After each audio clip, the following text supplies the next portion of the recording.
Okay.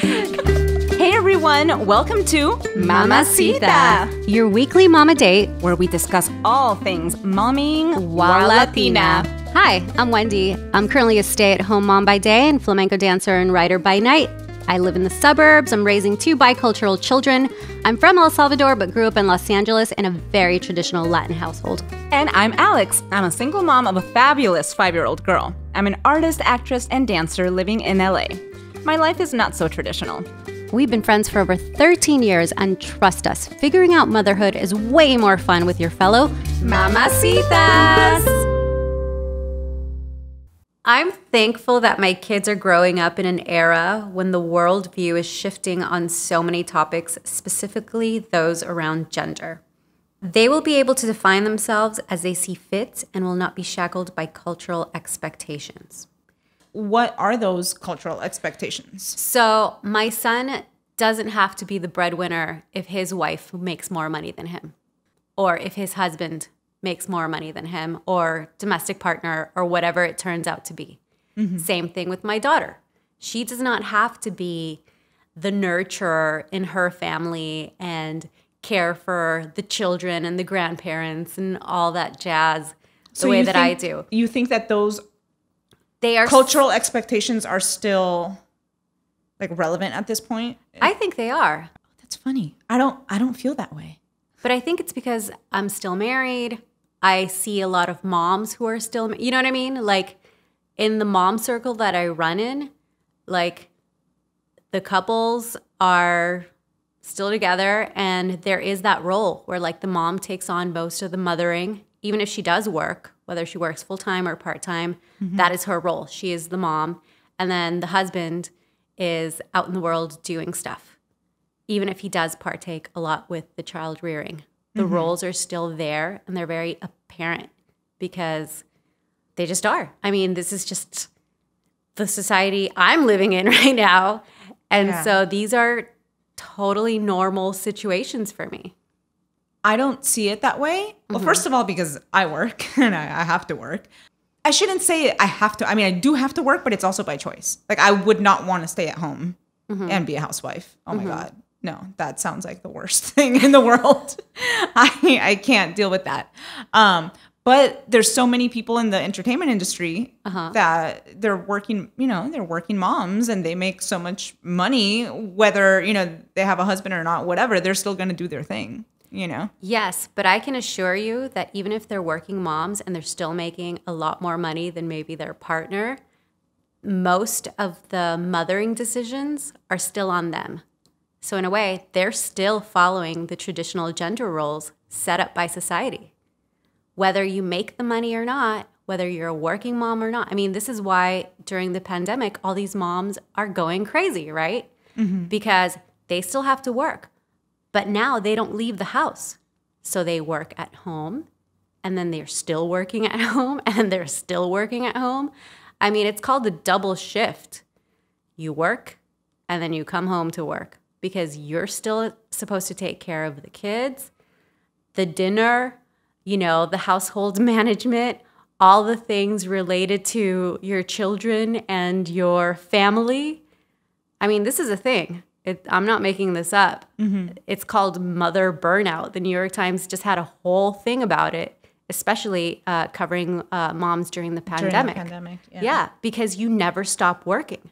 So whether you're a stay-at-home mom or you're a working mom, you're always working. Yeah. Because moms take most of the housework onto themselves. Men have always had the luxury of being like, well, I'm going to work and, oh, it's okay. Like the kids need something. Can you handle that? Or, oh, we need to call the repairman for something at the house. Can you handle that? Oh, these bills need to be paid. Yeah, just can you take care of that? Okay, so at what point does that start? I think always. I think this is the general expectation of women.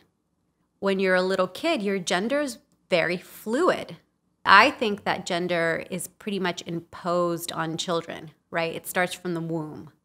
It's like you're pregnant and then everybody wants to know, is it a boy, is it a girl? What are you going to name her? What are you going to name him? Oh, let's have the gender reveal party or do some kind of grand gesture to reveal the gender. then everybody wants to know the gender so that they can buy you blue things The or pink appropriate- things. yeah. Or if you're not revealing the gender because you don't want to know until they're born, everybody buys you yellow or like neutral colors, whatever that means, right? And then they're born and immediately they are assigned a gender. Like, what kind of toys does your daughter have? Does she have dolls? Yes. Does she take care of them? Does she call them her babies? Does she pretend that No, she's the mom? Yes, absolutely. Yes, the answer is yes to all of those things. Did you tell her to do But that? I did not. No, No. you didn't. But you know what? She watches TV and she sees what women do. I guess I was just thinking, like, is it because we're women and that's just like our instinct to be nurturing? No, I don't think. You don't think it's that? No, I think people have told women for millions That of we years, are the one. all millennia, that you are the nurturer, the caretaker. And so we become these things because people tell us these things over and over and over again. So you think there's no truth to that? I don't think that there's no truth because biology does play into it. And obviously, our bodies are made to nurture physically our babies. Yes. We make the food. They eat off of our bodies. Yeah. So that physical contact inside is just and like, outside. it's gonna happen. Yes. Because that's Like- the way to survive. Yes. So biologically speaking, yes, the woman does nurture the child inside her body and outside her body. yeah. I think a lot of the times when people talk about women being the nurturers, they're talking a lot about psychological things. Like women are the ones who are more caring and more loving And more in touch with their feelings. yes, and we're more gonna hug sensitive and we're gonna hug you when you cry and say everything's better. That's what they're talking about. I don't think they're talking about biology. Mm-hmm. So yeah, all these things are imposed on us. That's where I don't know if I agree with that 100% when it comes to nurturing. I think there is a part But I don't think that all it's girls are nurturers. instinct. No, they're not. So it can't But- be instinct. Well, it can be instinct in I some think people. there's a little bit of instinct. Otherwise, how would animals know to treat their babies like that? Yeah. I don't know. No? You bought me this book for my birthday. It's called Untamed by Glennon Doyle. And my book club, shout out to the book club, ladies. We're reading this now. I didn't pick it. Another mom picked it. And I just thought, like, how serendipitous and awesome because I've really been wanting to read it. And now I have, it's my homework, so I have to do it, you know? Okay, so you're reading it because somebody else told you to read it. No. Not because I told you to No. read it. You see, guys? No. Is everyone listening to this? I'm always reading like 5 books at the same time. And so I have to get through my books until I get to the next one. And it's taken this long. And so now it's homework and I have to do it. So anyways, Glennon Doyle, in her whole introduction, you know, she talks about basically all these things are imposed on women, right? And she ends, and I'm not going to ruin it because it's really awesome and it's well written. And she talks about how she's a goddamn cheetah. She is a goddamn cheetah. She I love just Glennon Doyle, by the way. wants Oh my God, to she's be hilarious. I love her. free, and she's comparing. She basically starts off the story, you know, going to see the cheetah run. I think in Yes. San Diego.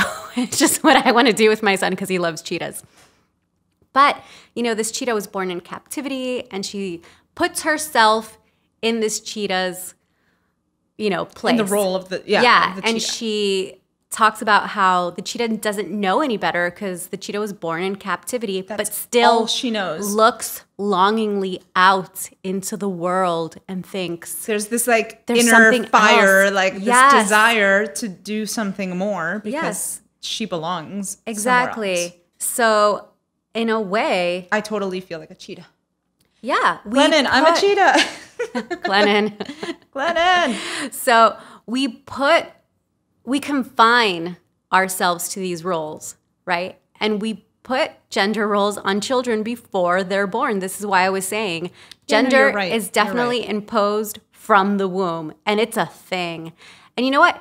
Most people can conform to their genders, and it's totally fine. And other people, it doesn't fit. And then you grow up feeling shitty because you don't fit what you're supposed to be, right? And I think that's what she's getting at, especially at the very beginning. She's like, just set me free. What if your son wanted to wear a dress?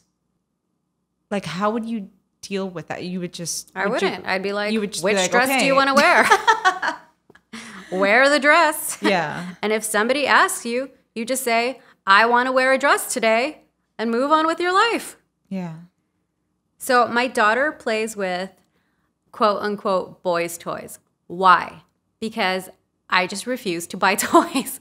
We have a room full of toys. My son was 4 years old by the time my daughter was born. So there literally is a room full of toys. And it doesn't matter. No, it doesn't. Developmentally. Yeah, what makes them boy toys? They're just toys. Well, you know what makes them boy toys is the fact that they're cars, it's superheroes, STEM type of toys that most little girls are not given or sold. They're not sold for little girls. Like all the advertising for STEM toys or STEAM toys, you know, science, technology, engineering, arts, and math, it's all geared for men. It's not until recently, maybe as of this past, I don't know, 5 to 10 years, things are changing, that they are sure. encouraging women to engage in STEAM activities because they realize that there's a shortage of women in science and technology, right? Mm-hmm. But I mean, generally, these toys are not geared for girls. And so technically, we have a room full of quote unquote boys' toys, and she loves them. And you know who told me we needed to get girl toys? Oh my God. My husband. He was like, maybe we should get like a girl superhero or like a doll or something so that she feels identified when she plays with these toys. And I get where it's coming from because he wants her to feel like she sees herself in these action figures or in these toys. And I was like, okay, whatever, you know. Do you agree or... Well, you know, he made it sound, okay, this was his argument where I was like, who cares? He said, do you remember being a little girl and playing with only blonde Barbies? Yeah. I do. And you wanted to feel... Did that mess with my head a little bit? Yeah, it did. Yeah. You know, there's a real thing called blonde envy, and it comes from little kids who are always told all the blonde dolls are the beautiful ones, all the blonde princesses in Disney are the ones I don't know who was saying best. that because they didn't tell me that. Because you grew up in the 305, so I'm 305. Yeah. It's different in Miami. It's different. I was like, what? I'm loving my dark hair. It's amazing. Yeah, but you identified with Snow White. Yes. Right? And she's a classic. She was always around. But Belle, who is the brown-haired, smart girl carrying around a book, she wasn't around till the 90s. You, Wendy? That's me. Are you Belle? I am Belle. And she I'm was Snow White. Yeah. So me and my 7 men. You and your 7 men and me and my beast. Oh my God, it's perfect. You have a room full of boy, quote unquote, boy toys. You don't want to include some quote unquote girl toys? Well, we have a lot of stuffed animals that everybody ignores.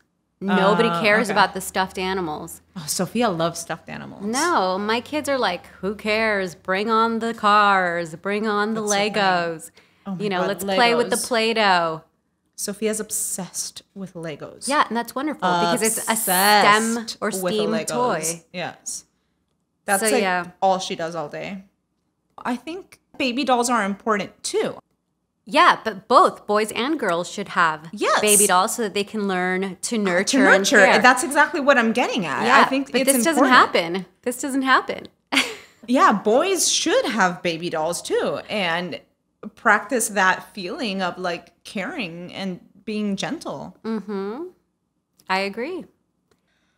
So my dad, you know, he's here in the house with us and he is totally still believing these super traditional stereotypes for boys and girls. So if my son ever picks up what looks like a girl toy or wears a color that may be perceived as a girl color, oh no. he gets very like, oh my God, don't let him wear that. Don't let him play with that. Don't let him, you know, he's still, and I've talked to him. So, I mean, at least he's open and he understands. But his initial reaction, like his gut feeling is to be like, no, don't. Yeah. Because why? Because he thinks that if he plays with girl things, he will become girly, which means maybe he will become gay. And I'm just like, which is totally okay. yeah. So who cares? But it's funny because, okay, my dad's 85, guys. No, I know. So it's I know. like he's coming from that And it's hard era. for somebody to change. Yeah. But he is open to it. So even though that's his gut reaction, he expresses sweet himself. that he's and open. then Yeah. I say, no, this does not matter. This does not equate that. He can wear pink. It doesn't matter. He can play with this tea set. We Yeah. have a tea set. It's pink. And Who cares? Yeah, that's like he's totally making fine. tea. I remember my mom would make comments sometimes. Like I would wear, I don't know, whatever, shoes that weren't super girly or whatever. She's like, esos zapatos son de hombre. I'm like, yeah, and? What's your point? Like, like my little brown shoes that I wear, the little... Yeah, those are cute. I love those shoes. Yeah, they're like my little manly shoes. I don't know what to call them. What are those shoes called? I'm sure they have a name. Probably. I don't know, whatever. But like stuff like that, my mom would hate that. I think now she's probably over it. But when I was younger, like if I were to dress like that, how I dress sometimes like that. You dress like that too sometimes. I just dress.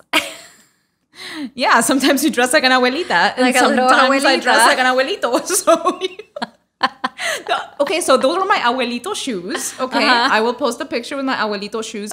My mom would hate that shit. She'd be like, "Esos zapatos son de hombre." I'm like, who cares? They're not. But even if they were, like, But in her eyes, they are. Because she grew up in a time where, like, yeah, women weren't going to wear those shoes kind of or those shoes. kinds of clothes. Okay, so my grandma, this always cracked me up, okay? She would be like, yo nunca me puse un conjunto. I thought you were gonna say. What? It sounded like you were gonna say, yo nunca me puse un condón.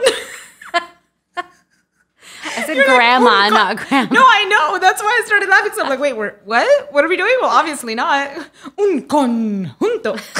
So conjunto is like a pantsuit. Yeah, like Okay, so like a a suit. full-on. Yeah. Yes, but it was also like kind of like what we wear today, where you wear like your romper and it's like a pants romper or like Yeah. a shorts romper. I love rompers. Yeah, me too. So my grandma never wore pants, ever. She was at the no pants party.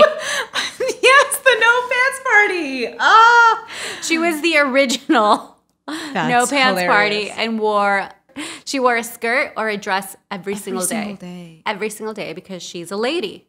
And in high school, I thought to myself, I'm going to stop wearing pants too and I'm going to be a lady and wear a dress or a skirt every day. Really? And that shit got exhausting real quick. But Why did you?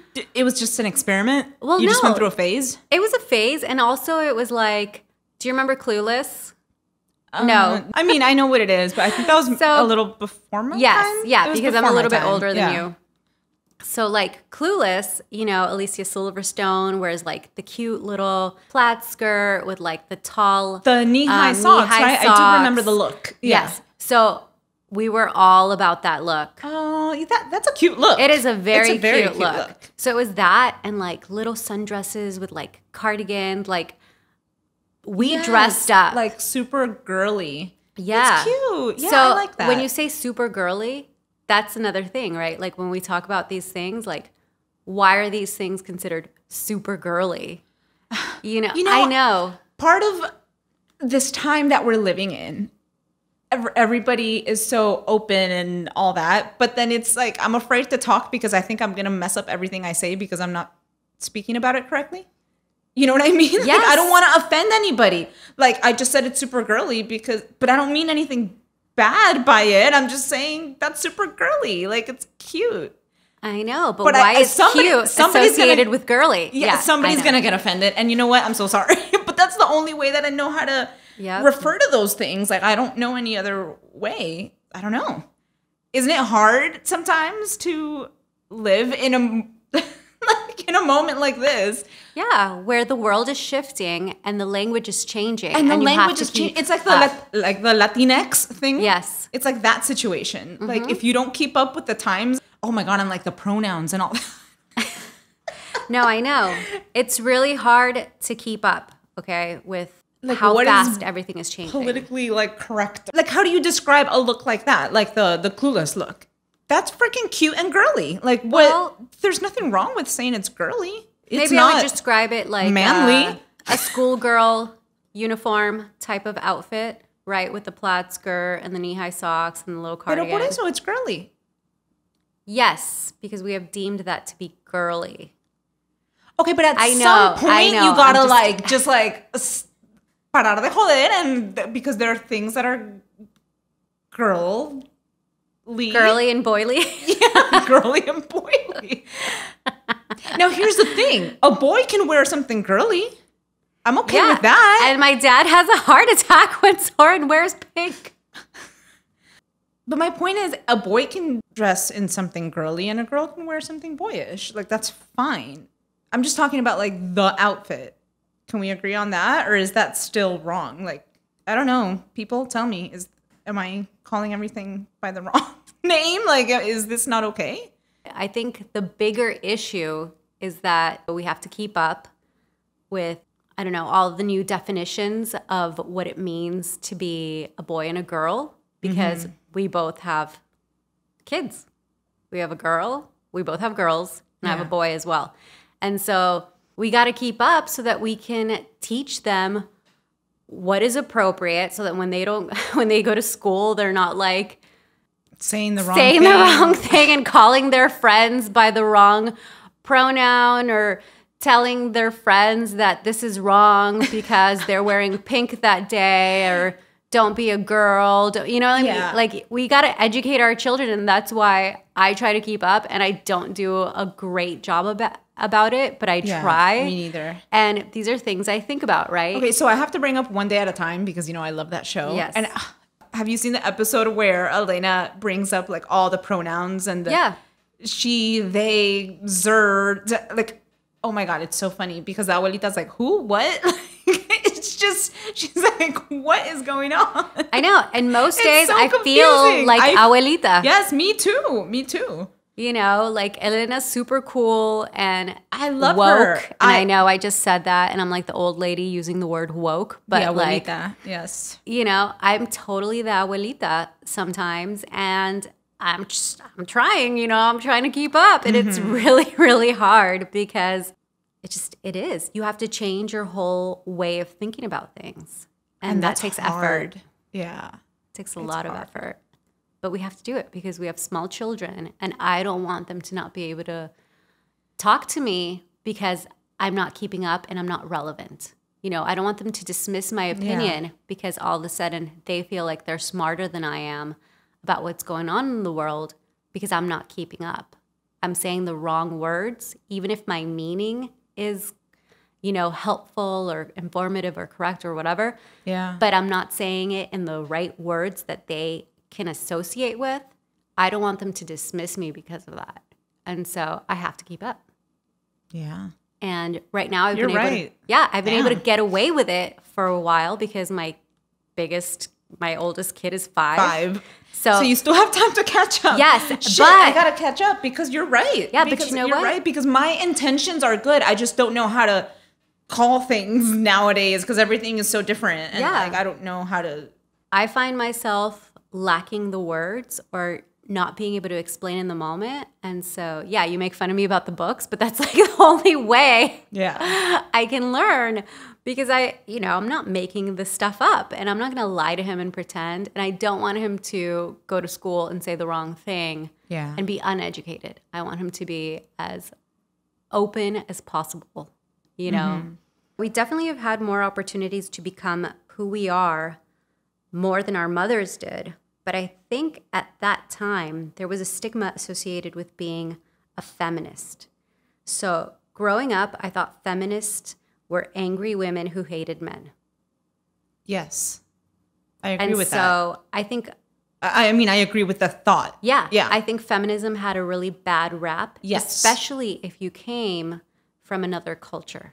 Right? I think, especially being like a Latina. Yeah, you because see that as like man hating, like. Yeah. Like I didn't understand why I shouldn't let a man open a door for me. We talked about this in the Valentine's Day episode, right? Yeah. Chivalry I don't think should be considered, chauvinistic. Being nice and having manners and polite, I think, has nothing to do or should have nothing to do with being macho. Yeah.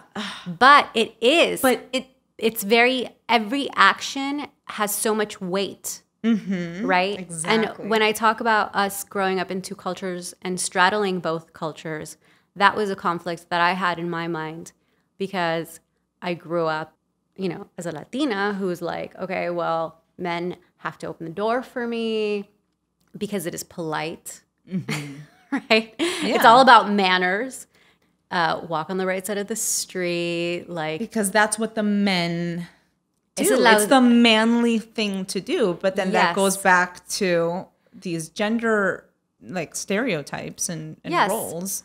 And so growing up, it was hard for me to adapt to these two cultures. I wanted to hold on to both. Yes, I wanted to believe that men should do these things because it feels nice. Pero también es la buena educación. You have good manners. Etiquette, good manners. Yeah, good manners, good etiquette, whatever. But at the same time, I wanted to be like, girl power.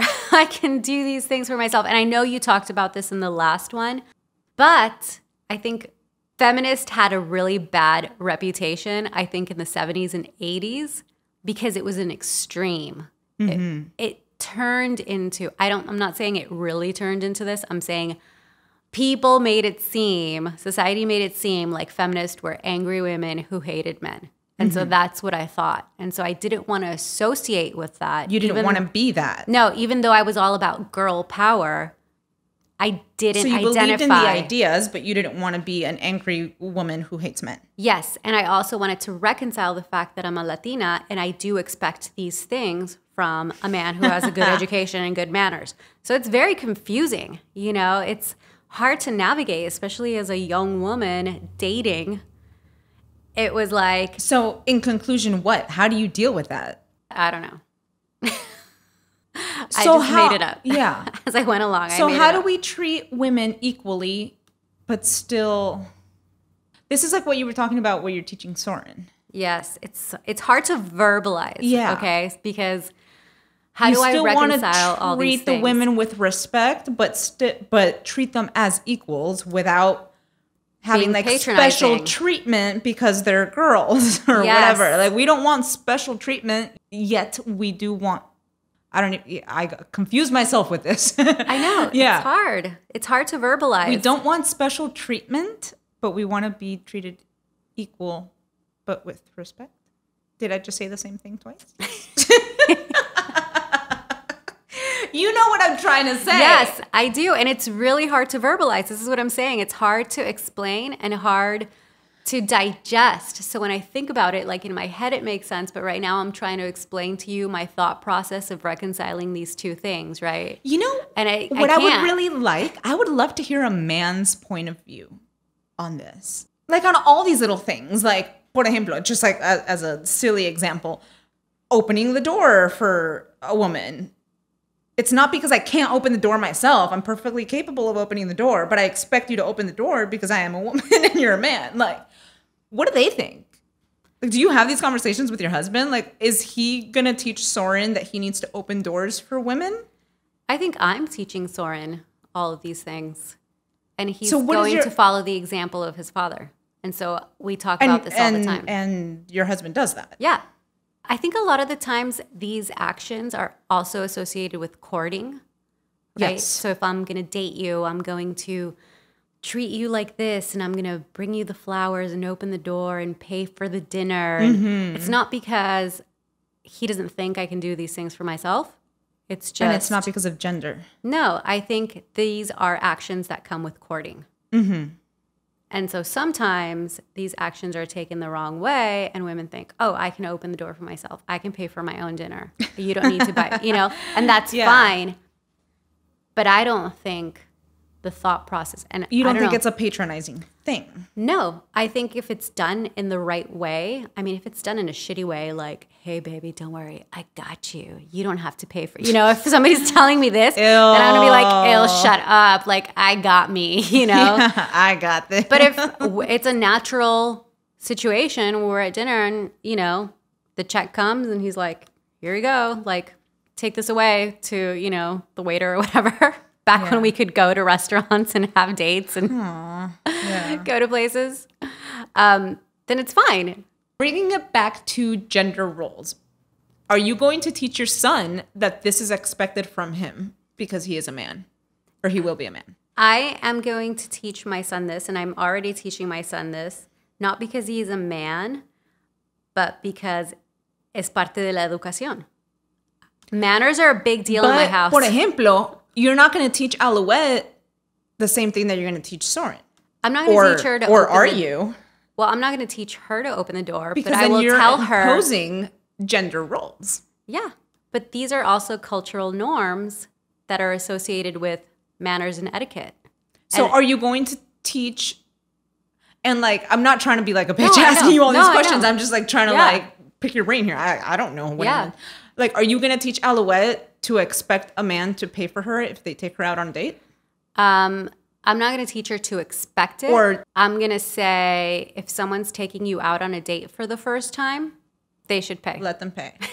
Okay. So If and they- you're going to tell Soren if that they too. Like if invite you're taking you- a girl out. If they invite you, they should pay. If you invite them, then you should pay. Okay. I feel like Yeah, if you are the that's- person inviting and it's a first date, then you should pay. Mm-hmm. I'm big on manners. So all these things that are considered actions of men and women really to me are more about Basic human interaction. Yeah. Yeah. how to Manner. be with other people, Yeah.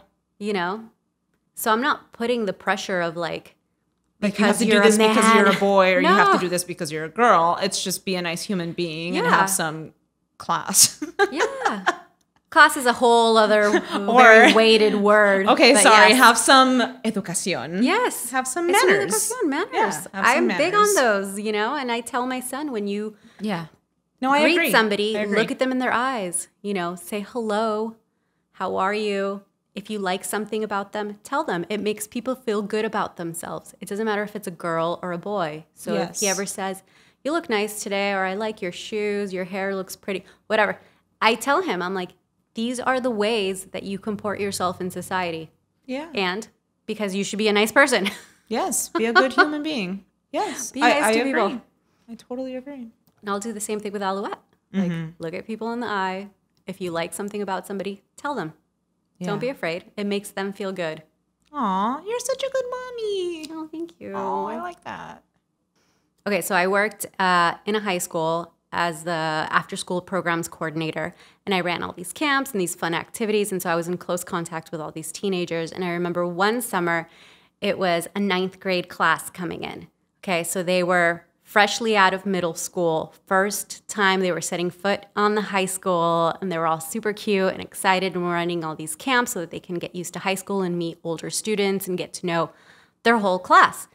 And one girl who was actually a trans boy, I didn't know this because on my roll sheet, she was Bernice, right? So I'm looking for Bernice on my roll sheet, and I'm looking for Bernice. And then Bernice identifies as a boy. So now she wants me to call her Bernie. And I was Okay. like, okay, great. I'm totally fine with this. But you know what? In my mind, I was thinking, oh my God, okay, so now I have to make sure Bernie's fine because all these other high school kids, what if they're gonna be mean? And, you know, all this stuff. And you know what? The kids were awesome. For them, it was like, of Like course. normal. Yeah. Like, okay, you're Bernie? Great, Bernie.